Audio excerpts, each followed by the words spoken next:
So, hello everybody. Welcome to another super special episode of P.A.R. Real Talk. My name is Pali. I'll be the host of the show, and welcome to Power Ace Radio. I have an incredible guest on the show. If you could please introduce yourself, tell us your name, tell us where you're from, and tell us what you do, please. Sure. Well, thank you so much for having me. My name is Jennifer Borrero. I'm a United Nations ambassador, a nonprofit founder developing affordable housing. I live between Atlanta, Georgia in the US and Mexico.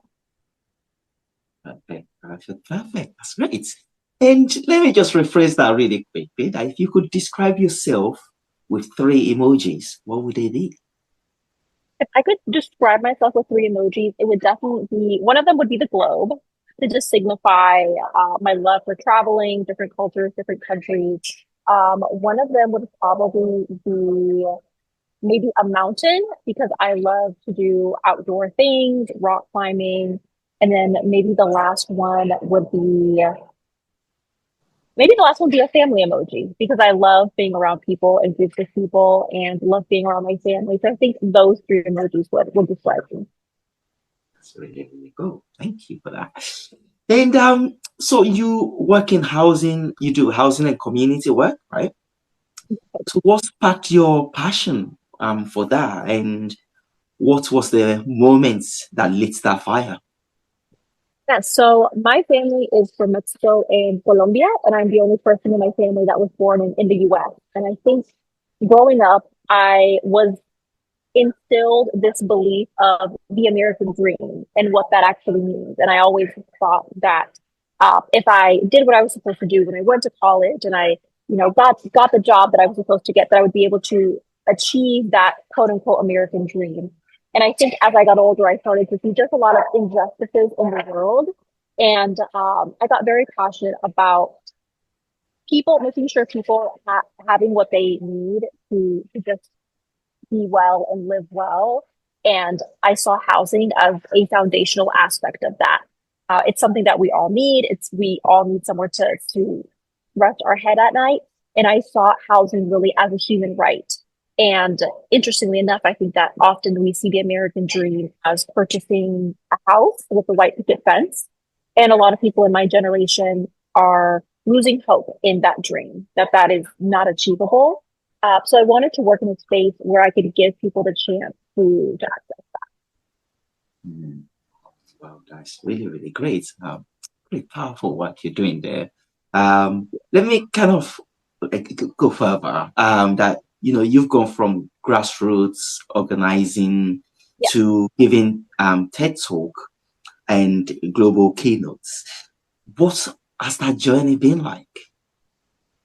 So the journey really, I never envisioned myself giving TED Talks and global keynotes. It really started with local community work. I realized that I like using my voice to advocate for others.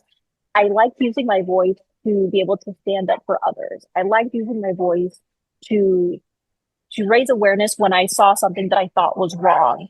And that grew from maybe doing that on an individual level to a lot of volunteering or just community work and getting involved at a community level.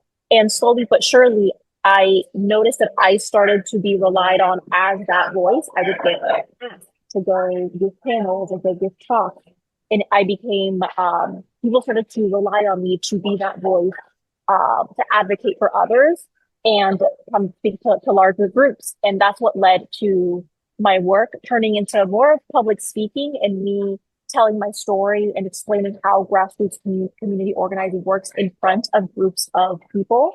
And before I knew it, those groups would grow to 1,000 people and more. And that's what then led to the TED Talks and now the keynotes that I give around the world.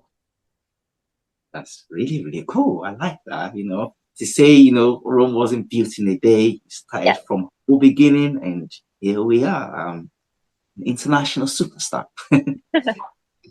So, what is one myth about affordable housing that you wish people would stop believing? One myth about affordable housing that I wish people would stop believing is that it's not attainable. I think that sometimes, and this happens in places all over the world, groups of people are kind of pit against each other to blame other groups for not having what they need or what they want, when oftentimes we're all kind of victims of institutional larger systems that are the ones that are really exploiting and benefiting economically. So I would like people to know that affordable housing is possible for everyone, if the very few people at the top who are the ones benefiting from it would be able to share in what that is. That's a great answer. And it leads me into my next question that, when these policies are written in the boardroom, how can we make sure that actually the voices of the community are heard in this table? I think in a couple of different ways. I think when it comes to the actual writing of policies, we oftentimes don't see policymakers and the people who are writing the legislation be representative of the neighborhoods that they're impacting. So I always like to encourage young people and students to pursue careers in that sense, to know that they have the skill sets to be the attorneys, the policymakers, the elected officials, the politicians, that they are the ones that have lived in these neighborhoods. They know what the community needs, and they're the voice that we need to tell us how these communities need to develop. But also for people who don't do that as a profession, at least in the US, we live in a country where we're able to go and be a part of the local democratic process. So I think taking advantage of that and at least having your voice be heard at those local public hearings, making sure that the people who are elected to represent you, that you are demanding that they are giving you what you need and what your community needs, and holding politicians accountable when they're not following the promises. Wow, that's a great answer. Well thought of. I like that. And can you share a story where community organized and really shifted the outcome for a neighborhood? Sure. So this is something that actually happened very recently in Atlanta, Georgia. There was a specific neighborhood here that is very high income, and they were trying to block an apartment that was going to have over 1,000 units of housing that was going to be affordable housing. It was going to be for people that make below the average income. And the wealthy people in this neighborhood were giving a lot of pushback to politicians and saying things like they don't want those people in their neighborhood, that they don't want crime to come into their neighborhood. So trying to really restrict this affordable development from happening, which is unfortunate because in this particular neighborhood, they have amazing schools, they have access to walkable areas, to parks, to great grocery stores. And this is something that we want everyone to benefit from. So in this particular instance, I worked with a group of local community members to organize, write letters to those elected officials, attend public hearings, make statements. We ended up sending 2,712 letters to city council members and making multiple statements at the public hearing. And oftentimes I hear from people that the process doesn't work, that it's not going to result in anything. But I always love telling this specific story because in this case, it did work. And they did approve the project because the politicians were getting so much support for this development from all of the people that were showing up. So we were able to get the approval for the affordable housing units in this high income neighborhood. And this will be the first time in decades that people will be able to actually afford to live in this high income neighborhood, and their kids will be able to benefit from the great schools and all of these things. So I would consider that a win, and think that showing up and being part of the political process can at least sometimes result in a good outcome. Oh, guys, that's a beautiful story. Thank you for sharing. And I'm great that the outcome was a positive one. And so for you, if you Atlanta or actually any city gave you the key for one day to fix housing, what's the first thing you would do? If I had the key to fix housing, one of the first things I would do is ensure community ownership. I think putting the power back into the hands of the people that live there and allowing them to make decisions of what their neighborhood actually looks like is something that would be really impactful, because oftentimes the people who have the power, the resources to make these decisions, they think they know what's best for a community. and they go into a community that they know nothing of. They might be very different from, they might have a very different lived experience from the residents there, and they change the fabric of that community and what they are used to, and they change the culture and what made the community so special. So I would want to find ways to develop housing that allows the people who are actual local legacy residents to have and benefit from a share in the ownership, to have community ownership in those housing models, and to be able to decide what do they actually want in their community. Is it a community center? Is it park? Is it public transportation? Is it certain kinds of community centers, programs, schools, grocery stores? They should be able to decide what that looks like, and not other people. And when their community grows and develops and benefits economically, the people who have lived there for generations should be the ones to benefit economically from that, not some outside investor who has no interest in preserving the neighborhood.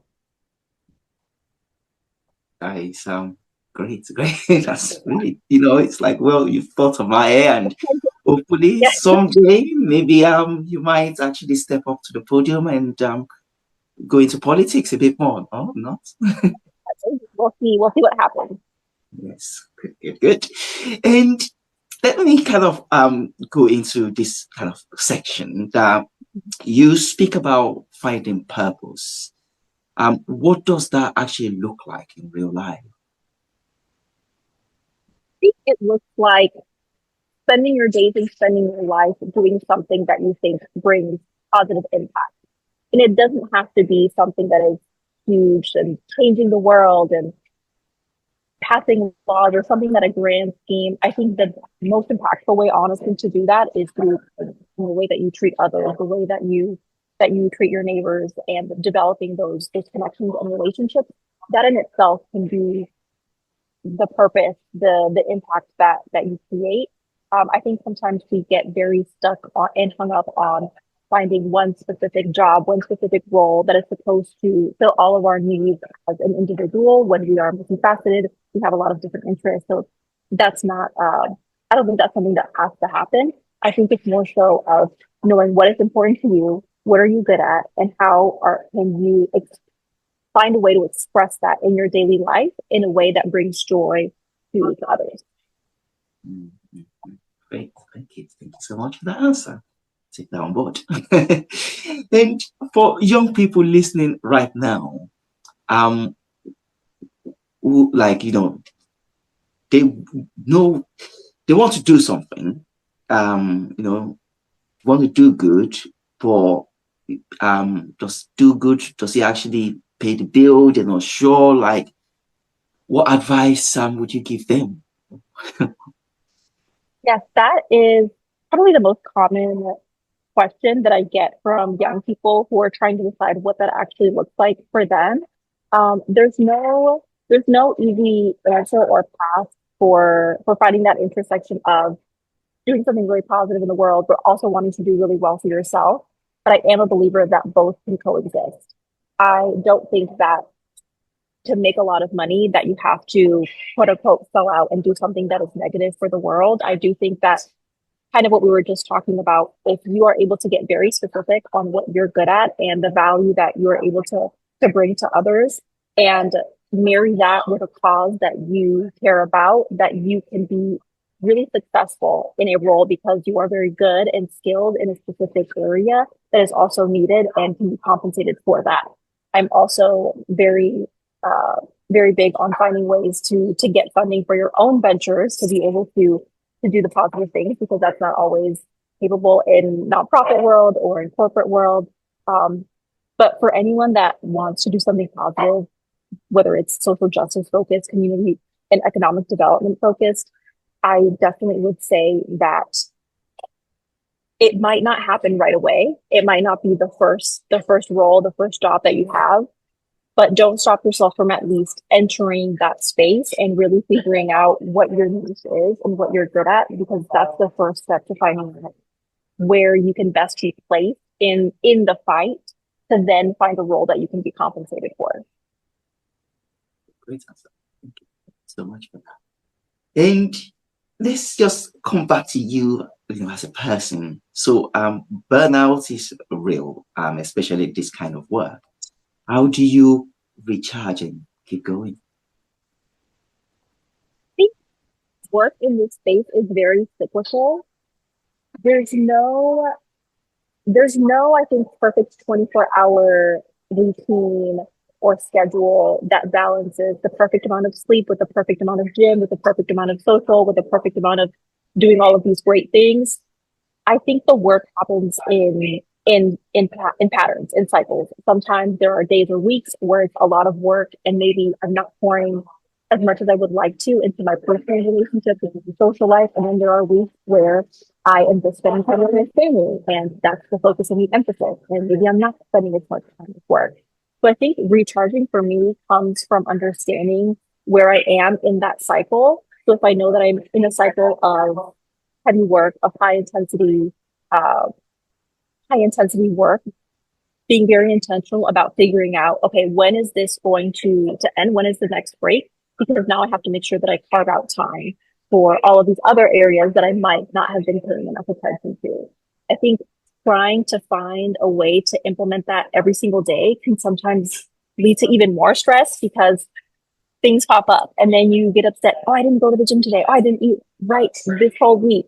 But understanding that you just might have had a really busy week and that's okay. But let's carve out time then to refocus on the areas that we need to emphasize. Mhm. I like that because it makes so much sense. You like people everything in plan. Okay, I have to do this today, and then you don't do it. Yeah, it could become more frustrating, and then no, absolutely. Thank you so Exactly. much for that. And what keeps you motivated on tough days? The actual direct work that I do that is very personal is what keeps me motivated. Transparently, the policy work does not, because the policy work is, in my opinion, oftentimes far removed from the people who actually end up benefiting from it. So you're very deep into the policy, into the data, into the research. You're working with elected officials, with subject matter experts, but you're stepping away from the actual people that are needing the help and are benefiting from the policy that you're working so hard to pass. But when I'm able to spend time working directly in the field with people that are actually benefiting that same day, whether it's through a meal or through housing or through humanitarian aid, and I know that I'm not solving the problem, that this is still an issue, but I'm able to help you right now in this moment, that to me keeps me motivated and feels the most impactful. And I know that I at least made a difference in this specific moment. It's really, really cool. So when you look back, you just kind of look at your achievements, more the people when you see the what you're actually able to deliver rather than oh yeah, all this great stuff. But let's go into like your public speaking. When you walk on stage, how do you connect with your audience who may not share the same background or experiences as you? Think when I go on stage and I know that I'm speaking to an audience that has a different perspective than I do, I lean into the areas that I know that we all care about or that we all relate with, whether it's just connection, whether it's wanting everyone, especially when I talk about housing and the state of the world right now, everyone wants to be able to afford to live, no matter what you believe in. People want to be able to afford to live, be able to enjoy time with their family. And I think being able to tell stories about that specifically and humanize myself and my experience allows other people to see, oh, even though we might not agree on the same politics or the same solution to the problem, I'm the same kind of person. I also just want to pay my bills. I also just want to be able to spend time with my family. I also just want to be able to live and survive and have a decent life. So I think finding ways, and when I say ways, really stories of humanizing myself, it allows other people to put their guard down because they see that I'm not just this figure on stage that is trying to tell them how to live their life or that thinks that they have the answers to everything because I don't. That's not the case. And I think also knowing the time that I have on stage and the opportunities that I have, whether it's to tell stories or different sort of information, I always try to invoke a specific kind of some sort of emotion. I think that's the most powerful thing that an audience member can leave with. Usually they're not going to remember the data that I share or even specific details of a story. But if someone is in the audience and I tell something and I say something so moving that relates to their childhood that it makes them cry, they will 100% remember that. And they will remember that feeling. So I think for me, it's tapping into the emotions that we all experience and relate to and make us human and vulnerable and making sure that I'm showing that on stage as well so that they know I'm not afraid to also be vulnerable. I'm not afraid to tell you about the things that haven't been perfect in my life because I'm just like you. And I also am trying to figure things out. And that I have found, even when people I know they don't agree with me, it allows us to still connect and have respectful dialogue. Mm, like that. Oh, thank you so much for that. Then, kind of digging in a little bit deeper, that is there one talk or story that you've told that surprised you how deeply it connected with the people? So I usually tell a story about my childhood in Mexico because something that I realized is when you go on stage as a keynote speaker, or really as any kind of speaker, the first thing that happens is that you are introduced. And in your introduction, it's maybe a few sentences, a paragraph or two, and an introduction is meant to be like a highlight reel of your experiences. So they say Jennifer Borrero, UN ambassador, 30 under 30, TEDx speaker, XYZ, and all of these things which are true. And it's, meant to make you to show all of the great accomplishments that you've had. But I actually really dislike intros because I think it creates a separation between you and the audience where they think like, oh, well, she's a 30 under 30 or she's a UN ambassador. She's not like me. She doesn't understand me. So one of the first stories I always tell is about growing up in Mexico and not having access to running water and how like I would run after the different like the trucks that would have the water on them and just how my family would navigate that situation. And I have pictures of that. So then I'll show pictures of me like getting water outside when I was like 4 years old. And I think that it shifts the mentality of people of thinking, oh, this person is so different from me. She must come from this specific kind of background or family, and reframes it like, oh, this person is came from this specific background and maybe didn't have access to the things that I thought and was able to accomplish all of these things, but is different than than what my assumption initially was.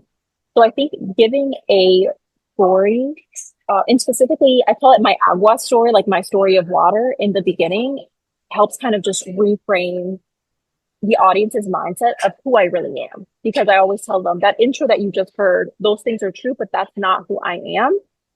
Who I am is that little girl who was trying to get water in Mexico. That's still who I am today. And I think that really helps shift the mindset of people. No, that's really, really true. I like that a lot. Incorporate that in some of my life, because yeah, it shows that you are actually, most people think, oh, she doesn't understand. She doesn't know what it's like to be hungry or what it's Exactly. like. But now they can be like, oh, actually, well, she started like that and then she's here. It's very inspirational. Thank you so much for that answer.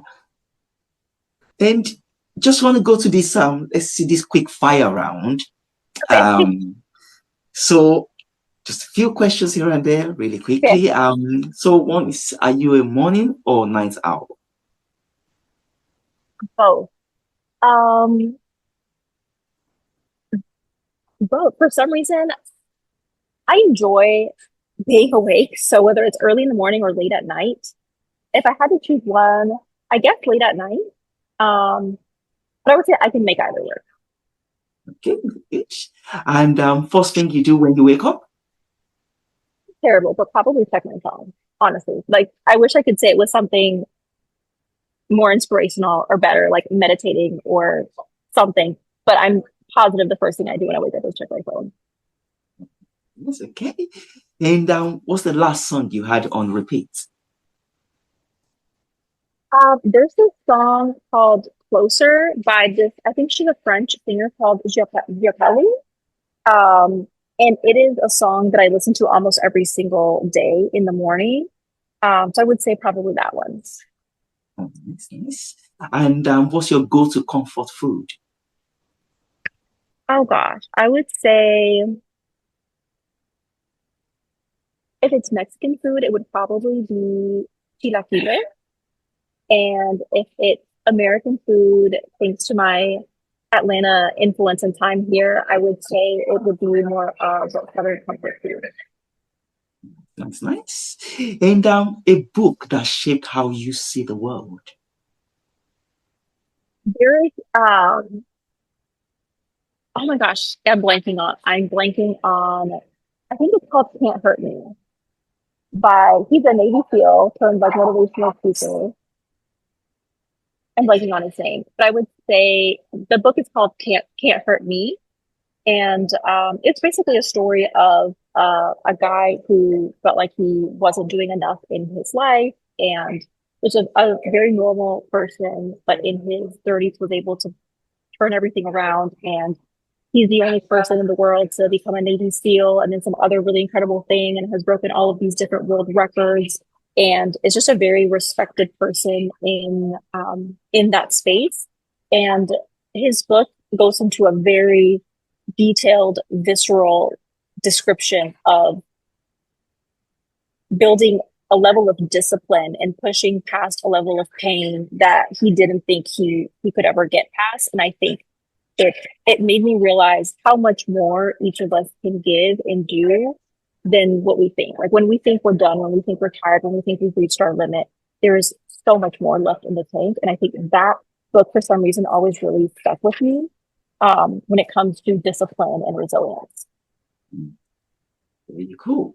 I might have to give that a read myself. And what's a dream city to live in apart from Atlanta, obviously? So, good question. I'm not sure. Maybe Mexico City? Somewhere in Latin America, 100%. Good, good. Something to think about after the show. Yes. And what's one word to sum up your vibe? What was that? One word to sum up your vibe. Oh my goodness. I would say, I would say integrity. I don't know why, but that to me is one of the most important characteristics that any person can have.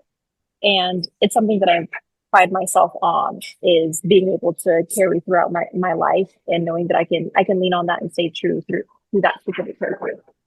Mm-hmm. Great, great. And is there one hidden talent that most people don't know you have? None. And none. And uh, I wish there was something. I wish I could say, oh, I'm actually a really great singer. I play this instrument. I can paint. I do this. None. There's nothing that, unfortunately, that I could share. I wish I had one. And I think now, as an adult, I'm trying different things to see is there some hidden talent that maybe I never discovered about myself. But so far, no, there's nothing quite like that. Okay, another thing to work on after the show. Yes.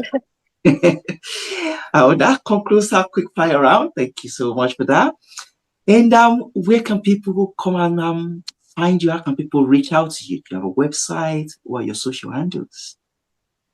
Say the easiest way is jenniferborrero.com. I have my talks there, links to any social media or any other thing that I'm working on. But jenniferborrero.com is the number one place that I would go to reach me. Perfect, perfect, perfect. We'll have the link over there so people can go to the link and we'll be there to follow ourselves. And Wonderful. great. So as we're kind of wrapping up, Well, what advice would you give to somebody thinking, oh wow, she's so inspiring, I want to do that myself? if you have that desire and that vision, and even just that seed of that idea has been planted, then it is possible.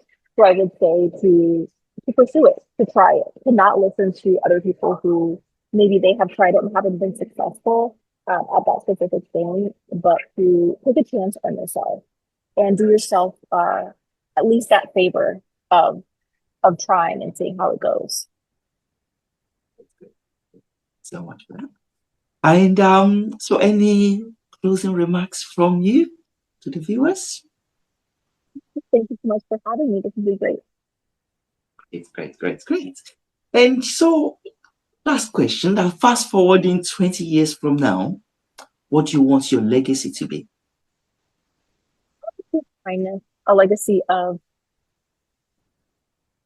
allowing other people to have their voices be heard, to try to spread as much equity as possible, to try to bring justice to any injustices that I see, but overall just a legacy of kindness. Even if I don't fix things or change things at a large scale, if the people that I encounter throughout my life just remember me as a very kind, genuine person, then that will be the perfect legacy to have. Really, oh, I love that a lot. And it shows from what you're doing to talk we've had today. So I would like to say thank you so much, for coming on the show, but also for the great work that you're doing in the world. Because of people like you, other people are actually able to have a fulfilled life. So thank you so much. So yeah, until we meet again. Thank you. Have a good one. Take care. Bye. Power Ace Radio.